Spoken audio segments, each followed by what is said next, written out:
एक बात कहना चाहता हूँ कि मोदी जिस संसदीय क्षेत्र से चुनाव जीते हैं उसी संसदीय क्षेत्र में हमारी आज़ादी की जो विरासत थी, जो उसकी मेमोरी संजोई गई थी सर्व सेवा संघ में, आज योगी की सरकार उस सर्व सेवा संघ पर बुलडोजर चला रही है।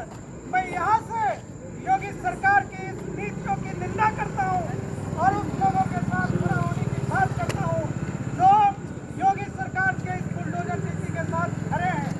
इसके साथ ही साथियों मैं ये कहना चाहता हूँ कि देश की आज़ादी के 75 साल हो गए हैं। मोदी जी इस 75 साल के समय को अमृतकाल कहते हैं।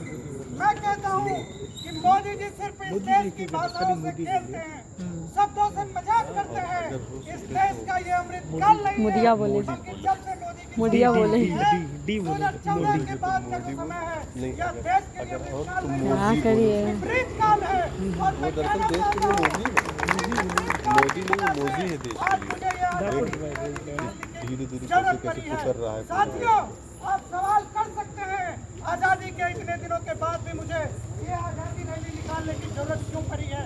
आपको याद होगा कोरोना के समय में जब इस देश के लोगों को दवाइयाँ नहीं मिलती थी, जब इस देश के लोगों को ऑक्सीजन नहीं मिलती थी, तब इस देश की सरकार ने यह फैसला लिया था कि हजारों करोड़ों रुपया लुटा करके इस देश में नया संसद भवन बनाएंगे। और जब इस नए संसद का उद्घाटन हो रहा था तो यूपी का दिल्ली में प्रदर्शन कर रहे उस महिला पालमानों के साथ जिसने जायदाद की, उसके साथ अत्याचार किया, वही जो सांसद है उस उद्घाटन के दिन उस संसद भवन में उपस्थित रहता है।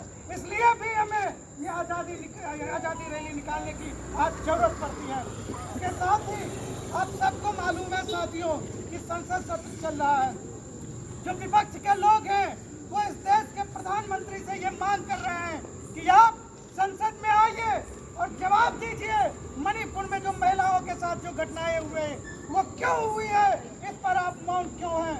प्रधानमंत्री जब आते हैं 2 मिनट के लिए अपनी बात रखते हैं और उसमें भी एक तरह की वो राजनीति कर जाते हैं। वो राजनीति क्या करते हैं, जब मणिपुर की घटना पर वो बात करते हैं उसके साथ साथ ही वो बंगाल और राजस्थान को जोड़ लेते हैं। मैं कहता हूँ आप लोगों से जो बंगाल में भी घटना होगी, जो राजस्थान में भी घटना होगी, उन सारी घटनाओं के खिलाफ हैं हम। लेकिन एक सवाल है इस देश के सरकार से, मैं ये कहना चाहता हूँ देश कागज पर बना कोई नक्शा नहीं होता है कि जिसके एक भाग के फट जाने पर बाकी हिस्से साबुत बने रहेंगे। एक बच्चे की मौत, एक महिला की हत्या शासन का पतन नहीं होता है बल्कि संपूर्ण राष्ट्र का पतन होता है। आज जो मणिपुर में हुआ है वो भारत की आत्मा को दुखाया है। भारत माता की, जो राहुल गांधी ने देश के पार्लियामेंट में कहा कि भारत माता की हत्या है, वास्तव में मणिपुर में जो हुआ है वो भारत माता की ही हत्या है। जो सपना लेकर के हमारे देश के लोग चले थे 1947 के बाद से, जो भगत सिंह, राजगुरु और अंबेडकर का सपना था कि हमारा देश सामाजिक, हमारा जो सपना होगा वो समाजवाद का सपना होगा, हम एक धर्मनिरपेक्ष मूल्यों को लेकर के साथ चलेंगे। लेकिन आज जो मोदी की सरकार है, जो आरएसएस और बीजेपी का जो ये नीतियां हैं वो इस देश के माइनॉरिटी के ऊपर, इस देश के दलितों के ऊपर, इस देश के महिलाओं के ऊपर बार बार अत्याचार हो रहा है। मैं ये कहना चाहता हूँ कि मोदी सरकार की ये नीतियाँ, मोदी सरकार का ये अत्याचार ज्यादा दिन तक चलने वाला नहीं है। इस देश के जो लोग जिनकर ने एक बात कही है कि समर्थ शेष है नहीं पाप का भागी केवल व्यास, समर्थ शेष है नहीं पाप का भागी केवल व्यास, जो तटस्थ है समय लिखेगा उसका भी अपराध। अगर मोदी सरकार की नीतियाँ भविष्य में आप भी इस अपराध में आपका भी नाम गिना जाएगा। इसके साथ ही हमारे देश के लोकतंत्र पे बराबर हमला हो रहा है।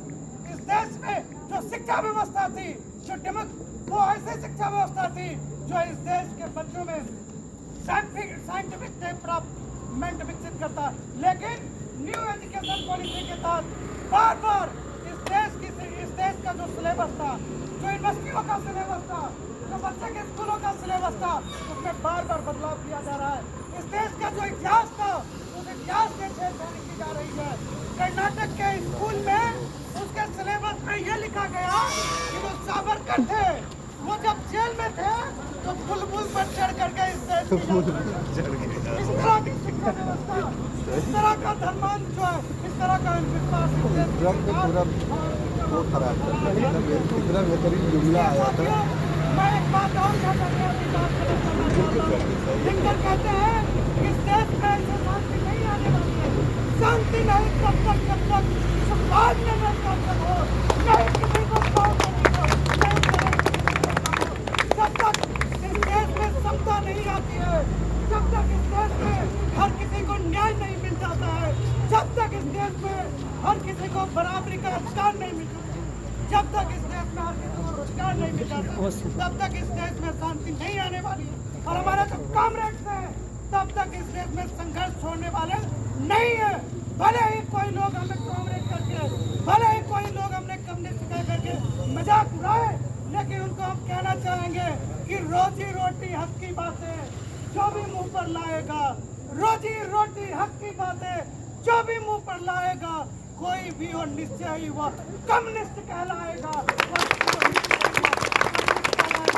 देश का लंबा इतिहास रहा है। इस देश की जंगाली क्रांति के लिए, इस देश में समाजवाद के लिए हमारी विचारधारा के लोगों ने बराबर लड़ा है, अपनी कुर्बानियां दी है, अपनी शहादत दी है। जरूरत पड़ी तो आज भी कल भी हमारे देश जो हमारे साथ ये नौजवान खड़े हैं उस विरासत को बचाने के लिए अपनी आवाज को बुलंद करेंगे, अपनी लड़ाई को आगे जारी रखेंगे। इसके साथ ही मैं अपनी बात को खत्म करता हूँ। आप सभी साथी जो यहाँ आए हैं उसको तहे दिल से शुक्रिया अदा करते हुए लाल सलाम पेश करता हूँ। धन्यवाद।